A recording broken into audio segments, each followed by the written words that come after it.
আরু উঠে যেতে নিলেই পাশে বসে থাকা মানুষটা ওর হাতটা শক্ত করে চেপে ধরল। খানিকটা রাগ আর বিরক্তি মিশ্রিত একটা অনুভূতি কাজ করছে এই মুহূর্তে আরুর মাঝে। পিছন থেকে আরিশ খানিকটা ফিচেল সুরে বলে উঠল, চলে যাচ্ছেন, বসবেন না বুঝি? ইরিটেট হচ্ছেন? আরু একইভাবে থেকে আরিশের থেকে হাত ছাড়ানোর চেষ্টা করছে। নিহানের দিকে ও তাকাবে না। লোকটার উপর অনেক রাগ আছে ওর, যেগুলো কোনো না কোনো একদিন সুদে আসলে উসুল করে নেবে। আরুর এমন ছটফটানি দেখে আরিশ এবার আরুর হাতটা ধরে হ্যাচকা টান দিতেই আরু ওর পাশের সিটে ধপ করে বসে পড়ল। চাইলেই ও আরুকে নিজের গায়ের উপর ফেলতেই পারতে, কিন্তু ফেলেনি, কারণ একে আরুর বিধ্বস্ত মন তার ওপর রেগে গিয়ে যদি গোটা এয়ারপোর্টের মাঝে শোরগোল শুরু করে দেয় তাহলে মানুষজন তাকে যে পাগল বলবে না তা নিয়ে কোনো সন্দেহ নেই। আর আরুর যা তেজ, তাতে আরু কখনোই হাত ধরে টানাটানির মতো এ সমস্ত অবিচার মেনে নেবে না। আরুকে পাশে বসিয়ে আরিশ বলল, আমি মানুষটা কিন্তু বড্ড জেদি, যেটা করতে বাধা দেবেন সেটাই কিন্তু বারবার করব, তাই নেক্সট টাইম যেন আর বলতে না হয় কথাটা। আরু নিহান নামক লোকটার কাছ থেকে এমন অধিকারবোধ দেখে খানিকটা ভ্রু নাচিয়ে বলল, এতটা অধিকারবোধ? ওয়াও, আমি অবাক হচ্ছি আপনার সাহস দেখে। Don't you dare to touch me further. যদি আমাকে আর টাচ করেছেন তো আমি পুলিশ ডেকে আপনাকে এয়ারপোর্ট থেকে বার করে দেব ঘাড় ধাক্কা দিয়ে। আরিশ আরুর হাতটা ছেড়ে হো হো করে হেসে দিয়ে বলল, আপনি মানুষটাই এমন খিটিখিকে কেন বলুন তো? আর এত রেগে রেগে কথা বলেন কেন? মেয়েদেরকে এত রাগী রাগী লুকে দেখতে একদম ভালো লাগে না। আর আপনি কখনো হেসে কথা বলেন না কেন বলুন তো? আপনি কি জানেন আপনাকে হাসলে কতটা সুন্দর লাগে? আপনি অন্য সব মেয়েদের মতো কেন নন? আরিশের দিকে খানিকটা ক্লান্ত দৃষ্টিতে তাকিয়ে আরু বলল, কারণ আমার জীবনটাও যে অন্য সকলের মতো নয়। কথাটা বলার সময় আরুর গলাটা ধরে এলো। আরিশের প্রতি ওর অভিমানগুলো হয়তো প্রকাশের ব্যর্থ চেষ্টা। আরুর মুখ থেকে এমন কথা শোনার পর আরিশ বলে উঠল, হাউ ফানি! আপনি তো দেখছি এবারও সিরিয়াসলি নিয়ে নিলেন কথাটা। এই শটটা আমি কালকে দেব শুটিংয়ে, তাই আপনাকে দেখে মনে হলো একটু প্র্যাকটিস করতে চাইছিলাম। আপনি দেখছি আমার প্রতিটা কথাকে নিজের মনের মাঝে গেঁথে নেন। ব্যাপারটা কি বলুন তো ফুলনদেবী? আরুর কাছে খানিকটা ঝুঁকে গিয়ে আরুকে বলল। আরু নিহানের কথার পরিবর্তে বলল, আমি তো আরিশের ফুলনদেবী। আজকে আরিশ কথাটা বললেন না যে? আরুর কথা শুনে নিহান বলে উঠল, আপনি শুধুমাত্র আরিশের, তাই চাইলেও তো এই নিহান আর আপনাকে কেড়ে নিতে পারে না, তাই আর কি। নিহানের কথা শুনে আরু মুচকি হেসে বলল, সত্যিটা বোঝার ক্ষমতা যে আপনার আছে সেটা জেনে ভালো লাগল। কথাটা বলে আরু আর একটা সিট দূরে সরে বসল, আর মাঝের সিটে ওর ব্যাগটা রাখল।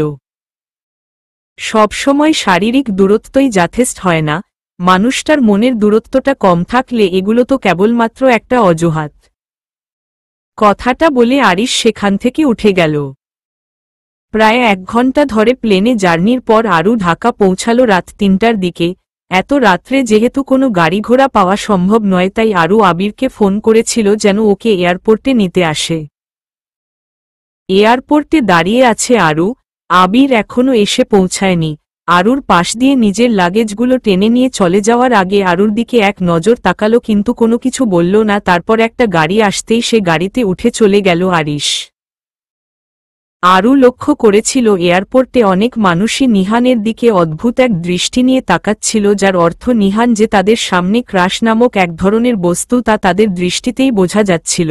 নিহান ও কিছু কিছু সময় এদিক ওদিক তাকাচ্ছিল, তা দেখে আরু বিড়বিড় করে বলেছে, নায়ক মানুষ, স্বভাবের ঠিক নেই।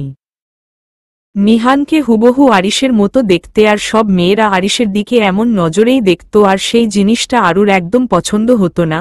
তাই সবাই যখন নিহানকে সেই নজরে দেখছিল তখন আরুর কিছুটা হলেও রাগ হচ্ছিল, যদিওবা জানে এগুলো অযৌক্তিক, তাই বারবার চোখ সরিয়ে নিচ্ছিল। আবিরের গাড়িতে উঠতেই আবির আরুকে হাজার রকম প্রশ্নের মুখোমুখি করল। আপনারা এত রাত্রে কেন ফ্লাইটে আসতে গেলেন? আপনি একা কেন? আরশিয়ান কোথায়? আপনাদের কি কোনো বিপদ হয়েছিল? আপনার সাথে আরশিয়ানকে দেখছি না কেন?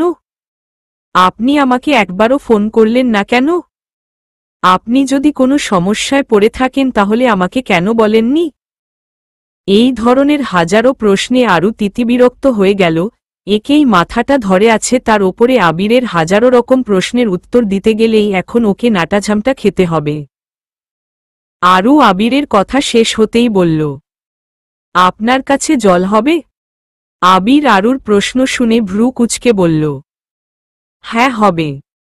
বলে গাড়িটা থামিয়ে জলের বোতলটা আরুর সামনে ধরতেই আরু বোতলটা আবিরের কাছ থেকে নিয়ে এক নিমেষেই খেয়ে ফেলল। আবির আরুর দিকে অবাক চোখে তাকিয়ে আছে। আরু আবিরের দৃষ্টি উপেক্ষা করে আবিরকে বোতলটা ফিরিয়ে দিয়ে বলল, এবার আপনি গাড়িটা স্টার্ট দিতে পারেন, আর আমিও প্রস্তুত আপনার সব প্রশ্নের উত্তর দেওয়ার জন্য। আবির ওর ভ্রুজোড়া প্রসারিত করে জলের বোতলটা সঠিক জায়গায় রেখে দিয়ে আবার গাড়ি চালাতে শুরু করল। এবার ও প্রথম থেকে বলতে লাগল যে ওদের সাথে কি হয়েছে। আরুর কথাগুলো বলতে বলতেই আরমান সাহেবের বাসার সামনে গাড়িটা এসে থামল। আবির গাড়ি থেকে নামছে আর আবির তখন বলছে, আমার কিন্তু এই নিয়ান নামক লোকটাকে একদম বিশ্বাস হচ্ছে না, খুব সন্দেহ হচ্ছে তার ওপরে। আরু একটা মুচকি হাসি দিয়ে বলল, জানি না আমার সাথে ঠিক কি হচ্ছে, তবে এত জটিলতার মধ্যে আর বাঁচতে পারছি না। একটু প্রাণ খুলে বাঁচতে চাই, সুখে শান্তিতে থাকতে চাই, আর যদি সেরকম প্রয়োজন হয় তাহলে এইবার সত্যি আরশিয়ানকে নিয়ে এখান থেকে অন্য কোথাও চলে যাব। আরু কয়েক পা এগিয়ে যেতে নিলেই আবার পিছু ঘুরে আবিরের গাড়ির কাছে এসে বলল, আপনি চাইলে আসতে পারেন, আমার কোনো আপত্তি নেই। আবির আর বেশি কথা বাড়াল না, গাড়ি থেকে নেমে আরুর পিছু পিছু হাঁটা দিল। এত রাতে ঘুম নষ্ট করার কি দরকার ছিল?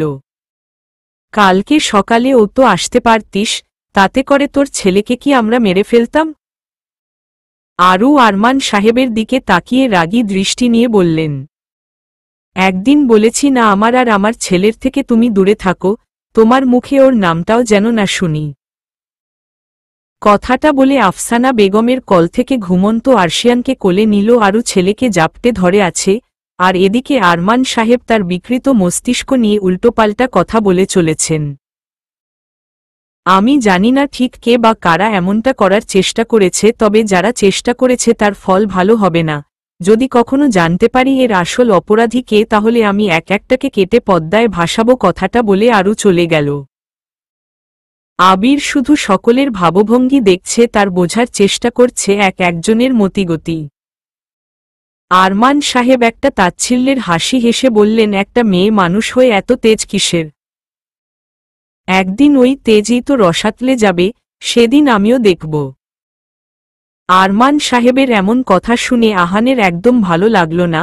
ওর বোন এতটা জেদি সাহসী, তাতে করে আরমান সাহেবের খুশি হওয়া উচিত। তার পরিবর্তে এমন একটা নেগেটিভ ভাবনাচিন্তা ওনার মাথাকে করে আসতে পারে, সেটা ভাবেনি আহান। আরমান সাহেবের এমন কথায় ও একদমই খুশি নয়। যে লোকটাকে ধরতে পেরেছ তাকে আজকে রাত্রে আমার ধানমন্ডির বাসায় নিয়ে আসবে, অনেক বোঝাপড়া বাকি। বিরাট বড় একটা হলো ঘরের মাঝে চেয়ারে হাত পা বাঁধা অবস্থায় রয়েছে একটা লোক, মাথা দিয়ে টুপ টুপ করে ঘাম গড়িয়ে পড়ছে, চোখ মুখে একরাশ বিষণ্ণতা আর ক্লান্তির ছাপ, দেখে মনে হচ্ছে দীর্ঘ সময় ধরে পিপাসায় কাতর। লোকটার সামনে আরিশ বসে আছে বেশ শান্ত শিষ্টভাবে। এখনও আরিশের মুখে রাগের আভাটুকু ফুটে ওঠেনি, তবে রেগে গিয়ে আগুনের মতো জ্বলে উঠতে হয়তো বেশিক্ষণ সময় লাগবে না। কথায় বলে ঘি আর আগুনকে কখনো কাছাকাছি আসতে দিতে নেই, তাহলে নাকি সবটা জলে পুড়ে ছারখার হয়ে যায়। তেমনি পাশে দাঁড়িয়ে থাকা মিহিরের মনেও এখন এই আশঙ্কায় জন্মাচ্ছে। দীর্ঘ কয়েক বছর ধরে আরিসের সাথে কাজ করার পর আর তার সাথে এত সময় কাটানোর পরে মানুষটাকে সম্পূর্ণ বুঝে উঠতে না পারলেও কিছুটা হলেও আরিসের মতিগতি বুঝে উঠতে পারে। আরিসের কথায় অনেক রহস্য থাকে যা মিহির আগে বুঝত না, কিন্তু এখন বেশ ভালোই বোঝে। আরিশকে আরও কখনো পুরোপুরিভাবে বুঝে উঠতে পারেনি, সেখানে মিহির তো একজন বাইরের লোক। তবু ও আরিশকে যতদূর জানে ততদূরের ভাবনা থেকেই বলছে আরিশ নিশ্চয়ই লোকটাকে ছেড়ে দেবে না, আজকে একটা সাংঘাতিক কিছু হবে। শুধু ভয় পাচ্ছে আরিশ লোকটাকে মেরে না ফেললেই হয়, কারণ এটা বেআইনি। আরিশ চুপচাপ শান্তশিষ্ট হয়ে লোকটার দিকে একদৃষ্টিতে দৃষ্টি নিক্ষেপ করে চলেছে আর সেই দৃষ্টি লক্ষ্য করে মিহির বলে উঠল, স্যার। মিহিরের কথা আরিশের যেন কানে গেল না। আরিশের ভাবাবেগের কোনো পরিবর্তন নেই দেখে আবার বলে উঠল, স্যার। আরিশের মাঝে কোনো পরিবর্তন নেই তা দেখে মিহির এবার খানিকটা জোরে বলে উঠল, স্যার আপনি কি শুনতে পাচ্ছেন? মিহিরের এমন কথা শুনে আরিশ একটা দমফাটা হাসি দিয়ে উঠল। সারা ঘর জুড়ে আরিশের হাসির প্রতিধ্বনি শোনা যাচ্ছে। কথাগুলো হয়তো এক দেওয়াল থেকে আরেক দেওয়ালে ধাক্কা খেয়ে পুনরায় সারা ঘরে এক তীব্র আর্তনাদ সৃষ্টি করছে। আরিশের সামনে বসে থাকা লোকটা এতক্ষণ ঝিম মেরেছিল, কিন্তু হঠাৎ আরিশের এমন কণ্ঠস্বর শুনে তার সারা শরীর কেঁপে উঠল। শুকনো একটা ঢোক গিলে আরিশের দিকে তাকিয়ে বলল, পানি, একটু পানি খাবো, পানি খাবো। আরিশ মিহিরের দিকে ভুরু কুঁচকে তাকিয়ে বলল, মিহির তুমি ওনাকে পানি দাওনি? এটা কেমন কথা? তুমি কি ভুলে গেছ অতিথি আপ্যায়নে কখনো ভুল ত্রুটি করতে নেই, এতে গৃহস্থের অকল্যাণ হয়। মিহির আরিশের ইশারা বুঝে মুচকি হেসে বলল, আচ্ছা স্যার। জলের বোতলটা হাতের কাছে থাকার কারণে কয়েক সেকেন্ডের মধ্যেই একটা জলের বোতল এনে লোকটার মুখের সামনে ধরতেই তৃষ্ণার্ত মুখটা কিঞ্চিৎ হাসিতে ভরে গেল লোকটির। লোকটার গালে পানি ঢেলে তিনি খানিকটা জল খেতেই বোতলটা দূরে ছুঁড়ে ফেলে দিতেই লোকটা পুনরায় কেঁপে উঠল। আরিশ মুখটা তুলে লোকটার দিকে এবার শান্ত দৃষ্টিতে তাকিয়েই বলল, আরশিয়ানকে তুলে কোথায় পাচার করতিস? লোকটা আরিশের কথা শুনে চমকে গেল। হঠাৎ করে এমন একটা প্রশ্ন হয়তো আরিশের মুখ থেকে আশা করেনি।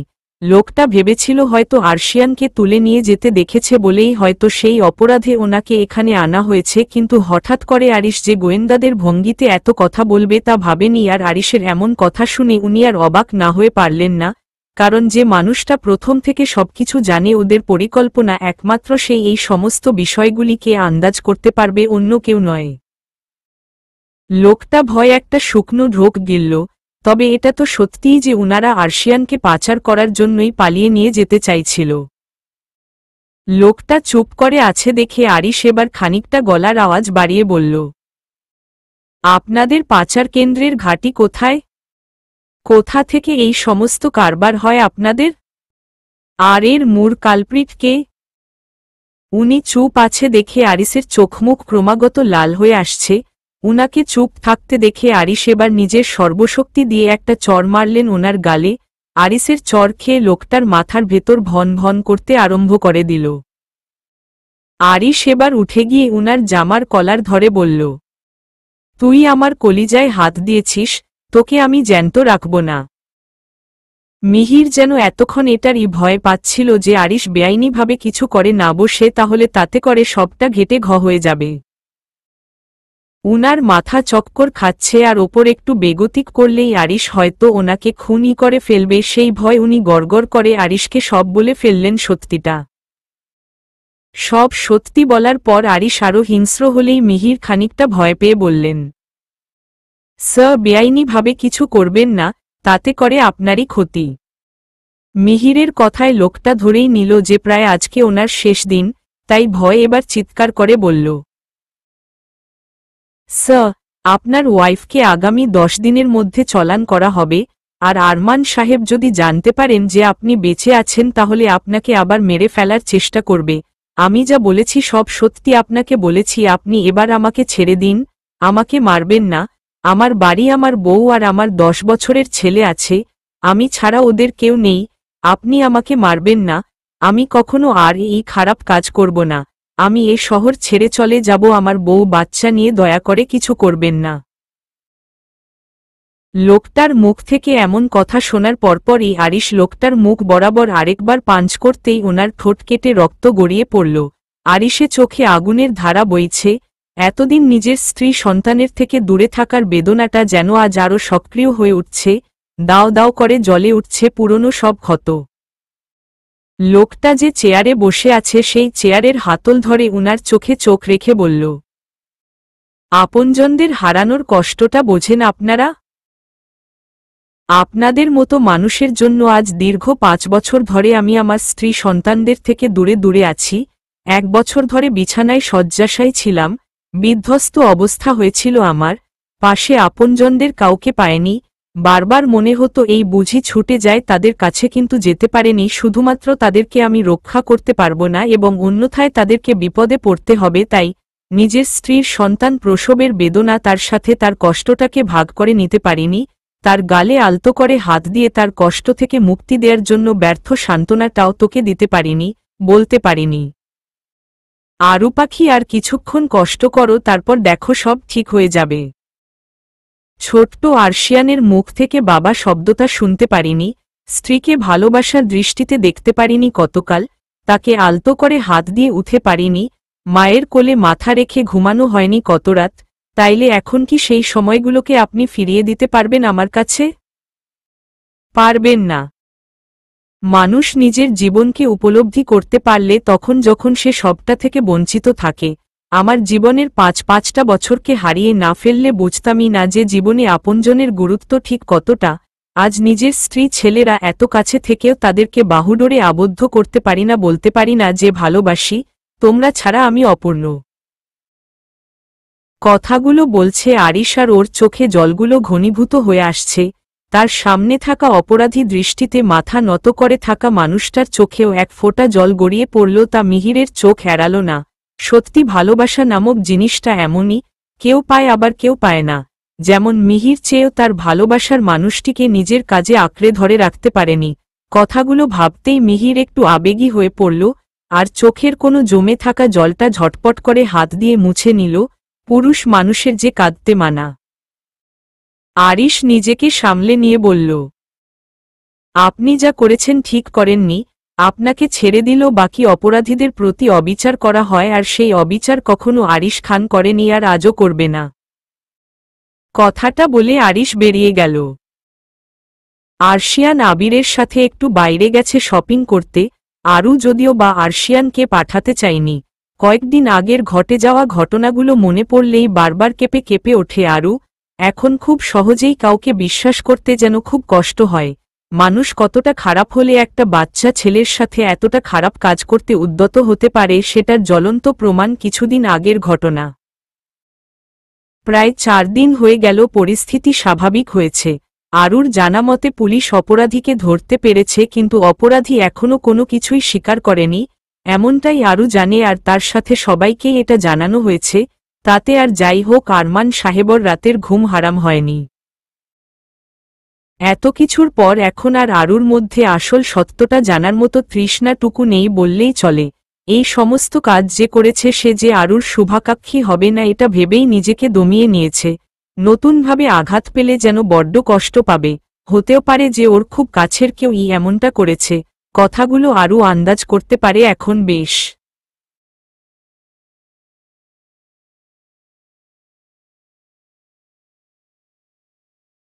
তাই অতিরিক্ত সতর্কতার খাতিরে ফ্ল্যাটের অন্য সব মহিলাদের থেকে খানিকটা দূরত্ব বজায় করেই থাকে। কাউকে যেন আর আগের মতো চোখ বুজে বিশ্বাস করতে ইচ্ছা হয় না। এমনকি আবিরকে অবধি সন্দেহের তালিকা থেকে বাদ রাখতে একটি বারের জন্যও পিছুপা হয়নি। আশেপাশে এত সব মুখোশধারী মানুষদের মধ্যে সবার আসল রূপটা চিনে নেওয়ার কাজটা বড্ড কষ্টকর। কে কখন কোথা থেকে আঘাত হানে বোঝাই মুশকিল, তাই আবিরকেও এই তালিকার মাঝে রাখাই ভালো।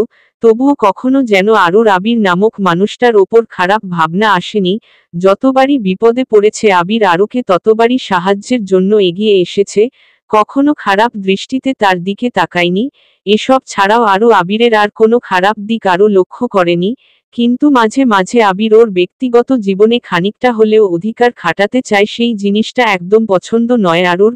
মাঝে মাঝে আবিরের কথা ভাবলে আরুর মনে হয় যে আবিরকে যেন কেউ আরুকে সাহায্য করার জন্যই পাঠিয়েছে, যদিও এর সত্যতা সম্পর্কে আরুর ধারণা ক্ষীণ।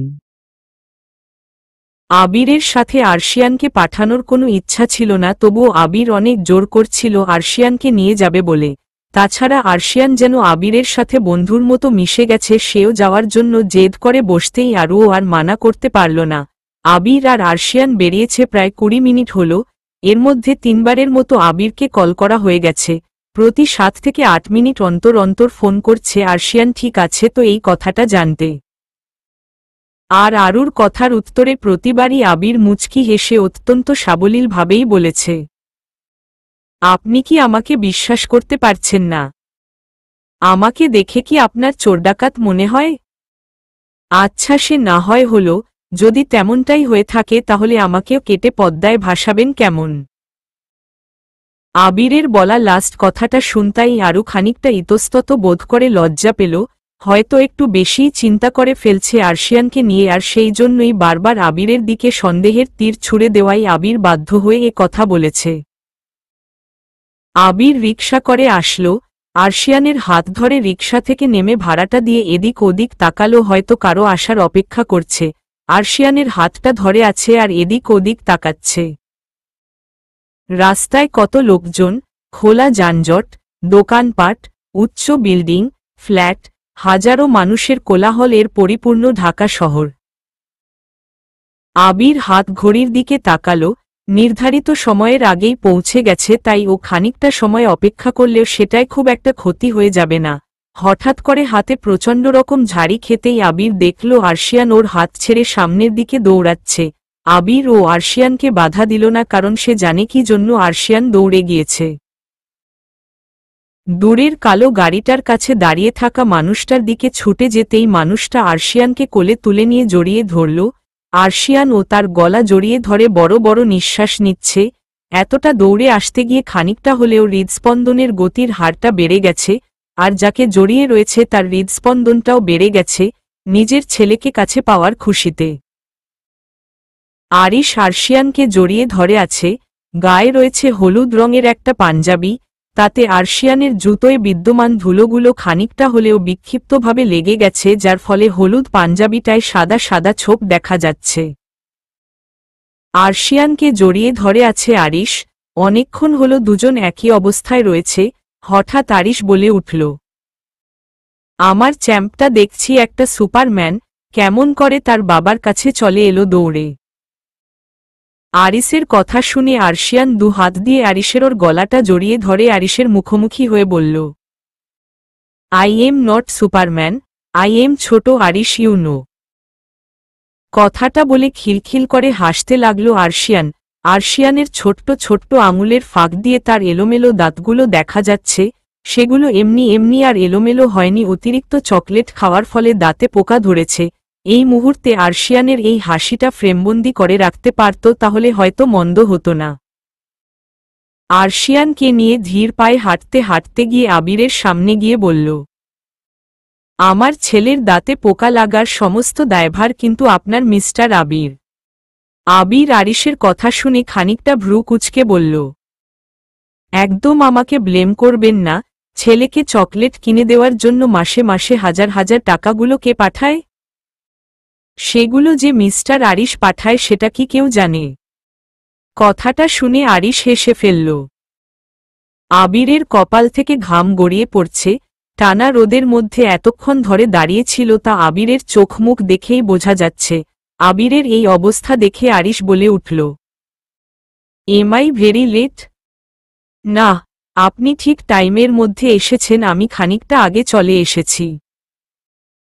আরিশ মুচকি হেসে আরশিয়ানের চুলগুলো উসখুস করে দিয়ে বলল, সমস্যা নাই, চলুন কফি শপের ভিতরে গিয়ে বসি, বাইরে প্রচণ্ড গরম। হ্যাঁ চলুন।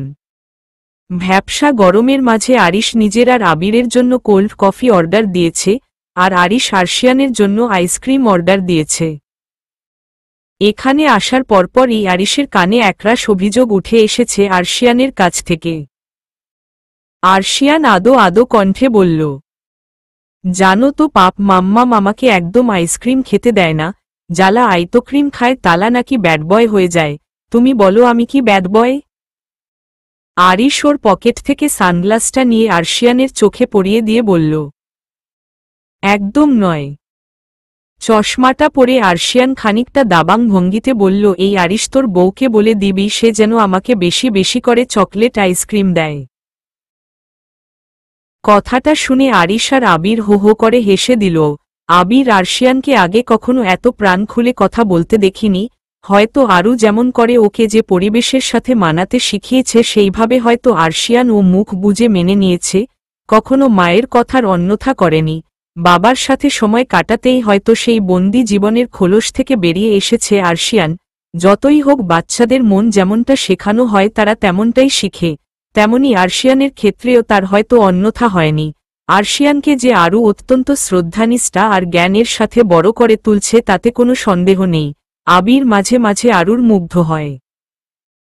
আরশিয়ান আরিশের ফোন নিয়ে আরিশ আর আরুর সমস্ত ছবি দেখছে আর মাঝে মাঝে একটা দুটো ছবি দেখে খিলখিল করে হেসে উঠছে। আরশিয়ানের থেকে আরিশ চোখ সরিয়ে নিয়ে আবিরের দিকে তাকিয়ে বলল, শোনো আবির, আমরা কিন্তু আমাদের লক্ষ্যে স্থির, খুব তাড়াতাড়ি আশা করা যায় যে সব শেষ হবে।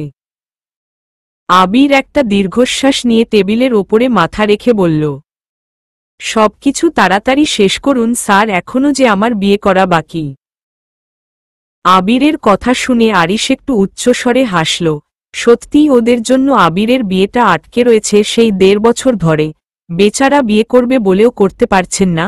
এ নিয়ে ওর বাগদত্তার সাথে অনেক ঝামেলা হয়েছে, কিন্তু আবির প্রতিজ্ঞা করেছে যে যতদিন আর সমস্ত জটিলতার শেষ হবে ততদিন সে এই কাজেই মন দেবে। এখন যখন কাজগুলো সমস্ত শেষের পথে তখন যেন আর তরস হইছে না। আরিশ এবার একটু রসিকতা করে বলল, বিয়ে করার খুব তাড়া দেখছি। আবির টেবিল থেকে মাথা তুলে আরিশের দিকে তাকিয়ে বলল, আমাকে আর উত্ত্যক্ত করবেন না স্যার, আপনি না হয় বিবাহিত পুরুষ, আপনি আর কি বুঝবেন আমার কষ্টটা। সেই 1 বছর ধরে এই বিষয়টা নিয়ে রিঙ্কির সাথে আমার প্রায় ঝামেলা লেগেই থাকে, কি আর করার। আরিশ আবিরকে আশ্বস্ত করে বলল, চিন্তা নেই, তাড়াতাড়ি সব ঠিক হয়ে যাবে, আর বেশি দিন নেই। তাছাড়া তুমি যেভাবে আমাকে প্রথম থেকেই সাহায্য করে এসেছে, আমি তোমাকে কিভাবে থ্যাঙ্কস বলবো সেটা আমার জানা নেই। তোমার বিয়ের পুরো খরচ কিন্তু আমার। আবির মুচকি হাসছে, আরিশের দিকে তাকিয়ে বলল, স্যার আপনি কি করে পারেন ম্যাডামকে ছেড়ে থাকতে? এত বছর আপনি সত্যিই অনেক ধৈর্য নিয়ে আছেন। যারা এভাবে সমাজের প্রতিটা মেয়ের ক্ষতি করছে, তাদেরকে তাদের পরিবার থেকে কেড়ে নিচ্ছে, প্রত্যেকের শাস্তি হবে একদিন। আরিশ আবিরের কথার পরিবর্তে মুচকি হাসল। এগুলো খুব কষ্ট দেয় আরাশকে। প্রিয়জনের থেকে দূরে থাকার ব্যথাটা অনেক। মাঝে মাঝে এটা ভেবে খুব অবাক হয় যে ছোট্ট আরশিয়ান আরুকে এখনো কিছুই জানায়নি। ছেলেটা আরিশকে কতটা ভালোবাসে, যেই ভালোবাসা দেখলে আরিশের বাঁচার ইচ্ছাটা যেন আরও দ্বিগুণ হয়ে যায়। যেদিন আরিশ আরশিয়ানকে বলেছিল যে সে ওর পাপা, সেদিন আরিশয়ান আরিশকে জড়িয়ে ধরে খুব কান্না করেছিল। আরিশও সেদিন কেঁদেছিল ছেলেকে জড়িয়ে ধরে। সেদিন আরশিয়ান কেবল আরুর হয়ে আরিশের অভিযোগ করেছিল যে সে এত কষ্ট কেন দেয় আরুকে। আরশিয়ানের ছোট মনে জমে থাকা এত বড় প্রশ্নটার উত্তর দেওয়ার কোনো ক্ষমতাই সেদিন আরিশের ছিল না। আবিরের কথায় আরিশের ঘোর ভাঙল। স্যার ম্যাডাম কিন্তু আগের থেকে আরও বেশি বিচক্ষণ হয়ে গেছেন, সহজে আর কাউকে বিশ্বাস করে না, কারো সাথে ভালোভাবে আর মেশেন না। আরিশ একটু হেসে বলল, ম্যাডাম কিন্তু তার সন্দেহের তালিকা থেকে বাদ তোমাকেও বাদ দেননি। কথাটা শুনে আবির ও হেসে ফেলল। আরশিয়ান বাড়িতে নেই, কেমন একা একা লাগছে।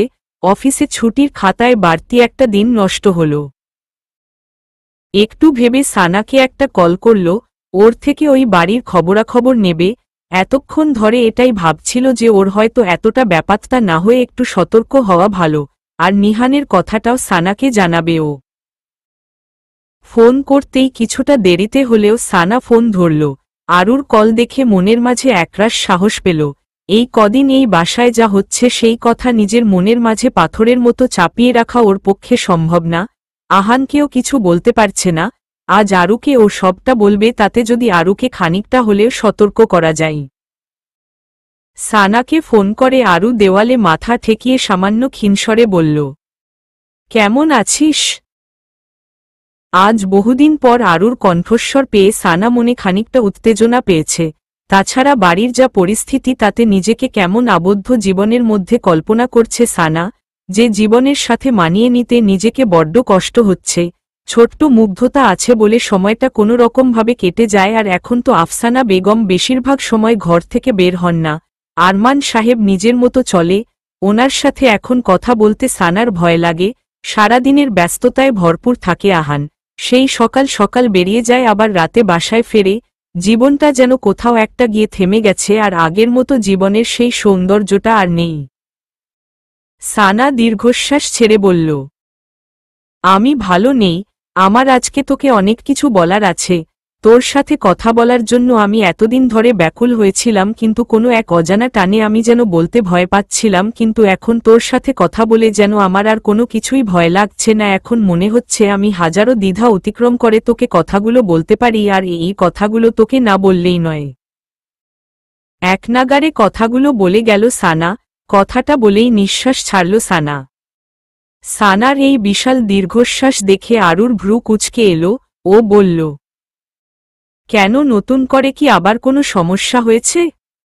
সানা সাবলীলভাবেই বলল, এটাকে কতটা সমস্যা বলা যায় আমি জানি না, কিন্তু এটা এক প্রকার সত্যতা যেটা তোর মনে হয় জানা উচিত। সানার কথাগুলো শুনে আরুর মনের মধ্যে অনেক প্রশ্ন জাগছে। সানা কি এমন বলতে চাইছে? আরু এবার খানিকটা কিন্তু করে বলল, আচ্ছা, আমি বুঝতে পারছি তুই অনেক মানসিক চিন্তার মধ্যে আছিস। আগে নিজেকে আরেকটু সামলে নে, তারপর একটু শান্ত হয়ে সমস্তটা গুছিয়ে আমাকে বল। সানাই এবার বলতে শুরু করল, আমি বলবো আর তোকে শুনতে হবে, কারণ এগুলো তোর জানা খুবই জরুরি। শোন আরু, আমার কোনোভাবে মনে হচ্ছে যে আমাদের খুব কাছের একজন তোর আর আরশিয়ানের ক্ষতি করার চেষ্টা করছে। এটা আমি নিশ্চিতভাবে বলতে পারি। আরশিয়ানের এভাবে নিখোঁজ হয়ে যাওয়া পিছনে হয়তো কেউ একজন আছে যে সমস্তটা করছে। সানার কথাটা শুনে আরু এবার গাঢ় কণ্ঠে বলল, কে সে? আমার মনে হচ্ছে বাবা আরশিয়ানের ক্ষতি করার চেষ্টা করছেন। এটুকু শোনার জন্য আরু হয়তো প্রস্তুত ছিল। মুখে না প্রকাশ করলে উনি যে আরশিয়ানকে সহ্য করতে পারেন না সেটা আরু উনার ব্যবহারেই বুঝতে পেরেছে, কিন্তু এর পরবর্তীতে সানা কি বলে সেটা শোনার অপেক্ষায় আছে ও। সানা আবার বলতে শুরু করল, বাবা তোর ভালো চায় না, তোর ক্ষতি চায়। আমি যতদূর জানি উনি আবার তোদের ক্ষতি করার চেষ্টা করবেন। উনি থেমে যাননি, উনি আবার তোদের ক্ষতি করার চেষ্টা করবেন। আমার খুব আফসোস হয় এটা ভেবে যে আজ ভাইয়া তোর পাশে নেই। আজ যদি আরিশ ভাইয়া তাদের সাথে থাকত তাহলে কখনোই কেউ তোদের এত বড় ক্ষতি করার সুযোগ পেত না। ভাইয়া সবসময় তাদেরকে আগলে আগলে রাখত। সানার কথা শুনে আরও একটা দীর্ঘশ্বাস নিয়ে বলল, আমার সন্দেহটা কতটা ঠিক জানি না, কিন্তু তবে তোর আরিশ ভাইয়ের সাথে হুবহু মিল আছে এমন একজনকে আমি পেয়েছি। শুধু মিল না, সামনে থেকে দেখলে মনে হবে উনিই আমার আরিশ। তবে আমার ধারণা ভুল প্রমাণিত করে দিয়ে উনি ওনার নাম নিহান বলেছেন, যিনি একজন অভিনেতা। আমার আর যাই হোক, আমার আরিশ একজন অভিনেতা হতে পারে না। আর যাই হোক, ওনার আরিশ সঙ্গে অভিনয় জিনিসটা ঠিক যায় না। অভিনয় হলো এক প্রকার ছলনা, যে ছলনায় মানুষকে আকর্ষিত করা যায়, কিন্তু উনি তেমন ছলনা করার মানুষ নন। আরুর কথা শুনে সানা জোরে চেঁচিয়ে বলে উঠল, তুই সত্যি বলছিস আরু? আরিশ ভাইয়া বেঁচে আছে মানে আমার ভাইয়া বেঁচে আছে? আমি তো বিশ্বাসই করতে পারছি না। কোথায় ভাইয়া? তুই আমাকে প্লিজ ভাইয়ার কাছে নিয়ে চল, আমি ভাইয়ার সাথে দেখা করব। কথাটা বলেই সানার চোখে জল চলে এলো। আর যাই হোক, নিজের ভাইয়াকে 5 বছরে খুব মিস করেছেও। ওর ভাইয়া ওর কাছে খুব প্রিয়। সানাকে আরও আশ্বস্ত করে বলল, আমি শিওর না, তবে ওনার অনেক কাজকর্মে আমার মনে হয় উনি আরিশ। তবে মাঝে মাঝে উনি আমাকে ভুল প্রমাণিত করে দেন। তাই উনি যদি আরিশ হন তাহলে যতদিন না নিজে থেকে আমার কাছে ধরা দেবেন ততদিন আমিও ওনাকে আর পাওয়ার চেষ্টা করব না। আর তাছাড়া এই 4 বছরে আরশিয়ানকে আমি একাই বড় করে তুলেছি। 4 বছরে কখনো আরশিয়ানের তার পাপার প্রয়োজন হয়নি। আর আশা করি এখন ও আরশিয়ানের তার পাপাকে প্রয়োজন হবে না। আরশিয়ানের পাপাও আমি আর ওর মাম্মাম ও আমি, কারোর দরকার নেই ওর। বাবা মা কথাটা শুনে সানার মনে পড়ে গেল আরমান সাহেবের কথা। উনি তো আরুর বাবা নন, এই কথাটা তো ওর এখনো আরুকে জানানোই হয়নি। তাই সানা একটু নিস্তব্ধ থেকে বলতে শুরু করল, আরু, তোর একটা ধারণা ভুল। বাবা তোর কথাটুকু অর্ধেক বলে আর যেন বলতে পারল না। তার আগে হন্তদন্ত হয়ে আফসানা বেগম সানার বেডরুমে ছুটে এসে বললেন, আমাদের আরিশ বেঁচে আছে। সত্যিই আছে, বেঁচে আছে। ও কোথায়, আমি ওর সাথে দেখা করব? আমি আর আমার মেয়ের কষ্ট আর সহ্য করতে পারছি না। আমার মেয়ে দীর্ঘ 5 বছর ধরে একা লড়াই করে এসেছে, সব ঝড়ঝাপটা একা সামলে এসেছে। আর না, আমিও চাই আমার মেয়েটাও আর 5 জনের মতো সুখে থাকুক, ভালো থাকুক। আরিশই ওর একমাত্র ভালো থাকার উপায়। কোথায় আছে আরিশ? আমাকে বলো, আমি আরিশে এর সাথে দেখা করব। আমি আরিশকে ফিরিয়ে আনব।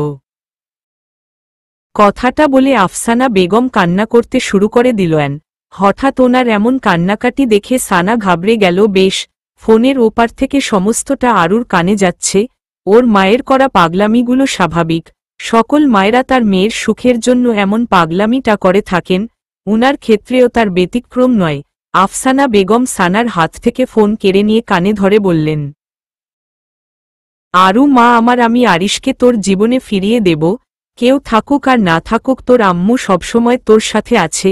তোর আর কোনো চিন্তা নেই। আরিশকে আমি তোর জীবনে ফিরিয়ে আনবই।